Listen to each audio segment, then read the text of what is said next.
ताज, तख्त और तकदीर, एक शहंशाही मोहब्बत की कहानी। सल्तनत गौहराबाद में चंद लोग थे जिन्हें पूरी दुनिया से इज्जत मिलती थी। उनमें सबसे बड़ा नाम था बादशाह खैफुल मुल्क। उसकी हुकूमत दूर तक चली जाती थी, जहाँ तक दरिया बहता था, जहाँ तक रेगिस्तान चलता था। उसके पास सोना, फौज और शान की कमी ना थी, लेकिन दिल खाली था। बादशाह ने कभी किसी औरत से दिल नहीं लगाया। उसका अकीदा था, तख्त पर बैठने वालों को मोहब्बत से ज़्यादा सियासत समझनी चाहिए। लेकिन सब कुछ बदल गया जब एक दिन महल में एक घूंघटपोश लड़की को नौकरी दी गई। उसका नाम था ज़ोहरा। ज़ोहरा बागों की देखभाल करती थी, लेकिन हर बात में अदा थी, हर बात में इखलाक। बादशाह ने उसे पहली बार चांदनी में फूलों से बात करते हुए देखा। उस लम्हे में बादशाह का दिल हल्की सी रोशनी से भर गया। एक बादशाह ने उससे पूछा, तुम कौन हो? ज़ोहरा ने जवाब दिया, मैं वो हूँ जिसे दुनिया ने छुपा दिया, लेकिन सितारे अब भी पहचानते हैं। वो लफ्ज़ बादशाह के जहन में छुप गए। उस दिन के बाद बादशाह रोज़ उससे मुलाकात का बहाना ढूंढता था। ज़ोहरा असल में किसी आम लड़की का नाम नहीं था। उसका असल नाम ज़ोहरा बिन्त सिकंदर था। एक पुरानी बागी रियासत की सरदार की बेटी थी। उसके वालिद सिकंदर बाज़ खान को बादशाह कैफुल मुल्क ने कैद किया था जब उसने सरकारी हुकूमत के खिलाफ बगावत की थी। लेकिन ज़ोहरा को माँ के कहने पर छुपाकर महल भेज दिया गया था, एक नौकरानी के रूप में, जहाँ उसका असल मकसद था सिर्फ और सिर्फ इंतकाम। लेकिन इंतकाम से पहले मोहब्बत ने रास्ता बदल दिया। ज़ोहरा को भी बादशाह से मोहब्बत हो चुकी थी, असली बेलफ्ज़ी मोहब्बत।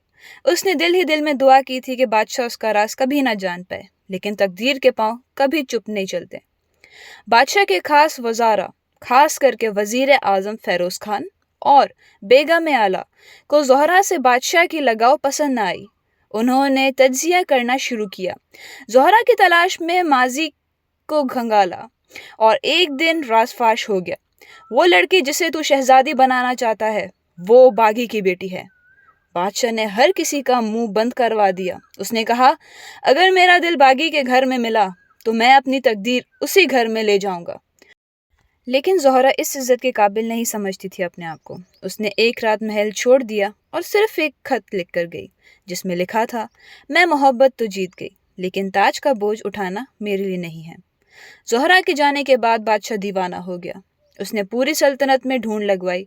ज़ोहरा को छुपाने के लिए बागी कबीले ने उसे दूसरी तरफ रियासत भेज दिया, रीदगढ़, जहाँ सिकंदर बाज़ खान अभी भी जिंदा था, लेकिन बीमार और लाचार। बादशाह ने फौज तैयार की। एक जंग हुई, लेकिन इंतकाम की नहीं, मोहब्बत की। अरसा बाद, बहार बाद, बादशाह ने सिकंदर बाज़ से मिलकर कहा, तुमने मेरे खिलाफ तलवार उठाई थी, मगर तुम्हारी बेटी ने मुझे जीत लिया।